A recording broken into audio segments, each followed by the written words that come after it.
Almost since the books were first published, there has been a war for the rights to adapt The Lord of the Rings. And few now live who understand it. It began with the forging of the great novel, a story about the most unlikely creature imaginable, a hobbit, Bilbo Baggins of the Shire.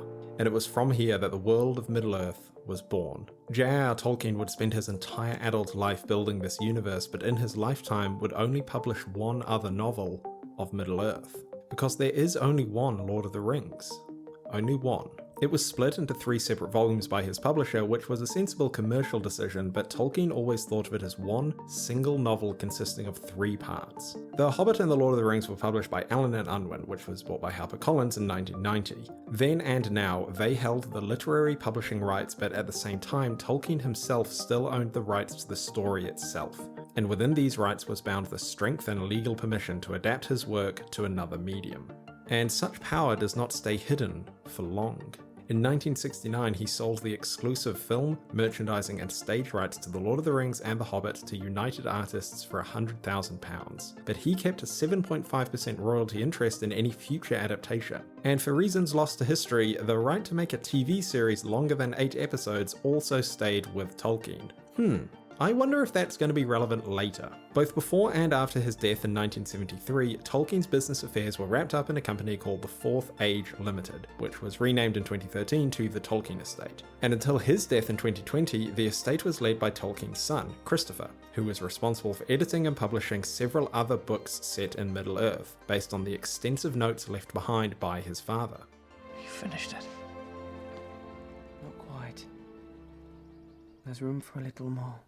So this is why you're not getting a Silmarillion movie anytime soon. The only Tolkien works that have adaptation rights held outside the Tolkien estate are The Hobbit and The Lord of the Rings, because those were the only rights that Tolkien himself sold. The rights to all of the other works bearing his name remain with the Tolkien estate. But the hearts of film studios are easily corrupted, and the film rights held by United Artists had a will of their own. Having failed to adapt either book into a film despite having commissioned a terrible script, United Artists sold most of their Tolkien rights in 1976 to Saul Zaentz, a producer who had worked with the studio before. Now notice how I said they sold most of the rights to him. One of the things they held onto was distribution rights to film adaptations of The Hobbit. I wonder if that will become relevant later. Anyway, Saul Zaentz would go on to incorporate the Tolkien film rights into Middle-earth Enterprises, a division of his larger company. Now technically, Middle-earth Enterprises still owns these rights today, but as we'll see later, it's complicated. What's that? This is already complicated? Oh boy, do I have some bad news for you. Look at how long this video is. Anyway, one of the reasons Zaentz acquired The Lord of the Rings in the first place was because he had been approached by Ralph Bakshi to produce an animated Lord of the Rings movie. This was the only Rings movie Zaentz himself would actually help produce, and funnily enough, it was actually distributed by United Artists. And meanwhile, in 1977, the Rankin Animation Company released a one-off TV movie of The Hobbit. Now, this had nothing to do with Zaentz or Bakshi. In fact, production began in 1972 because, through a bizarre quirk of US copyright law, The Lord of the Rings and The Hobbit books were arguably public domain in the United States until January 1996. That's a whole other thing, by the way. There's links in the description for copyright geeks, but it's fair to say that the idea Tolkien's work was somehow free to be adapted by anyone who wanted to was, of course, heavily disputed by the Tolkien estate and Zaentz. So when Rankin Bass went to release their sequel to The Hobbit, they sued. And the details aren't public, but the case was settled and the Rankin Bass film, an adaptation based on Return of the King, was released in May 1980 on ABC. Meanwhile, Bakshi never got to make his own Lord of the Rings sequel for a bunch of reasons. And so it came to pass that, besides the absolutely hilarious Russian and Finnish adaptations, The Return of the King was the last film or TV adaptation of Tolkien until Peter Jackson came along 2 decades later. In this time, Zaentz's rights to the rings were mostly used for licensing things like board games, merchandise, and the odd theatre performance based on the books. Licensing is kind of like the steward of Gondor compared to the king. That basically means that Middle-earth Enterprises still owns the rights, but gives permission to a third party, the steward, to use them for specific purposes for a specific period of time. I wonder if that will become relevant later. But the passage of time goes ever on and on. Memories of the 1980 cartoon faded into shadow. History became legend, legend became myth. And for 17 years, the idea of a Lord of the Rings film passed out of all knowledge. Until When chance came, it ensnared a new bearer. How Peter Jackson came to direct the Lord of the Rings trilogy is the subject of an entirely different video, but for our purposes, the important thing to know is that in 1997, he took a script deep into the tunnels of Miramax and convinced He Who Shall Not Be Named to license the rights from Middle-earth Enterprises. And there, it consumed them.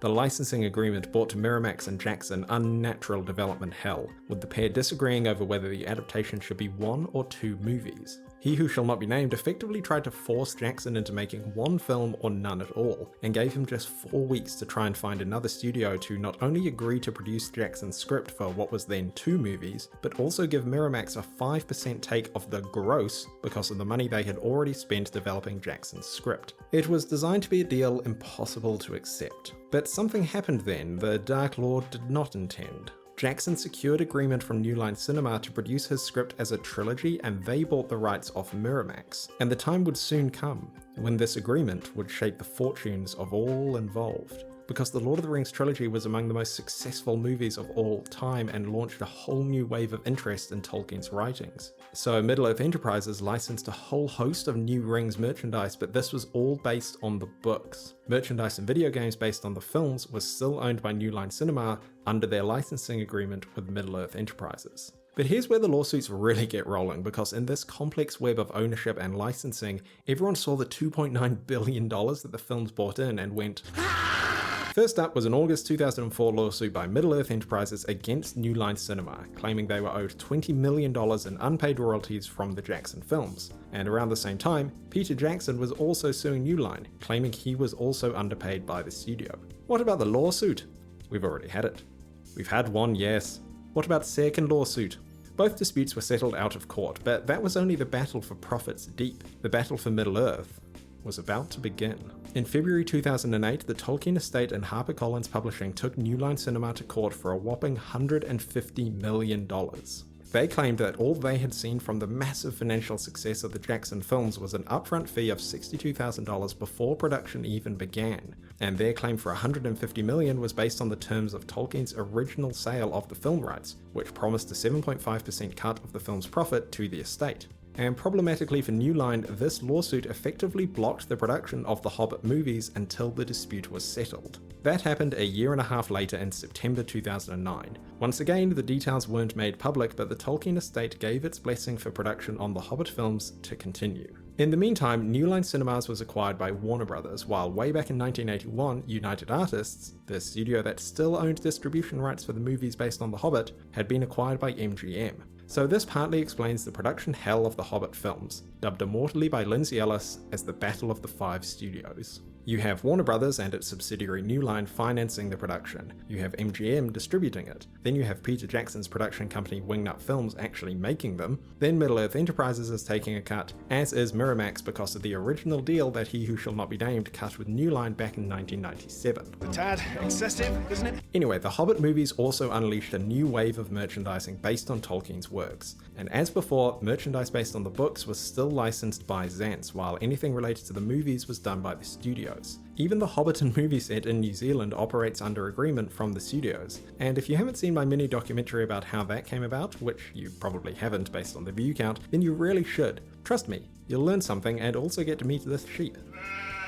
Anyway, all of this new merchandise means it was only a matter of time before someone goes too far, and what do you know, it's back to court. In 2012, the Tolkien estate sued Warner Brothers and Zaentz over what it claimed was an overuse of their adaptation rights. An online Lord of the Rings themed gambling game was the centre of the dispute. See, not only did the estate object to the use of Tolkien's work for gambling, but they also argued that the original license to Tolkien's works did not cover electronic or digital rights, rights in media yet to be devised, or other intangibles. So this case was actually an important benchmark for clarifying how video games based on Tolkien's works would operate. See, video games set in Middle-earth actually go all the way back to 1982, and they were either being made under license from Zaentz as adaptations of the book, or by EA along with New Line Cinema as tie-in games to the Jackson films. But despite not having a problem with all of this, for whatever reason in 2012 the Tolkien estate decided that video game adaptations were outside the remit of Zaentz's ownership rights, and took him and Warner Brothers to court over the online slot machine game. It took 5 years, during which time Saul Zaentz himself passed away, but the case was finally settled in 2017. So games like The Return to Moria or the upcoming Golem one are independent of the movies and are made under a license from Middle-earth Enterprises to adapt the literary characters. And having at last escaped from this legal bog, the Tolkien estate was finally free to look at further licensing agreements. And it was in this moment that rumour grew of a shadow, whispers of a nameless fear, and Jeff Bezos perceived his time had now come. On 13th of November 2017, Amazon Studios acquired global TV rights to The Lord of the Rings for $250 million. This was a deal done directly with the Tolkien estate that took advantage of the fact that way back in 1969, Tolkien had not sold the rights to a TV series, leaving them still in the hands of the Tolkien estate. So this was entirely separate from Middle-earth Enterprises. As long as Amazon didn't make a movie, they were in the clear from all of this and could make their Rings of Power series. But while Amazon was throwing a truckload of money at this show, in 2021, the clock was ticking on the licensing agreement between Middle-earth Enterprises and Warner Brothers. See, it's common for film rights to be licensed for a set period of time for a studio to use them before they revert to the original owner. So in the deal between Warner Brothers and Middle-earth Enterprises, Warner Brothers would have had to make another movie by 2021, otherwise their license would lapse and Middle-earth Enterprises could shop them around to someone else. Or at least, that's what Middle-earth Enterprises claimed. In February 2022, the Saul Zaentz company announced that they were putting their Lord of the Rings rights up for sale, arguing that they could do this since their agreement with Warner Brothers had lapsed and they were now looking for a new home. Warner Brothers disagreed strongly, because they are making another Lord of the Rings film, an anime called The War of the Rohirrim. The Warner Brothers statement said that New Line Cinema has maintained the theatrical film rights, both live action and animated, for over 2 decades now. We are currently in production on our anime film, The Lord of the Rings, The War of the Rohirrim, and look forward to bringing audiences back to Middle-earth. Which is basically the legal equivalent of, if you want him, come and claim him. It's not clear exactly how this will end, but if history is anything to go by, it will involve lots and lots of lawyers.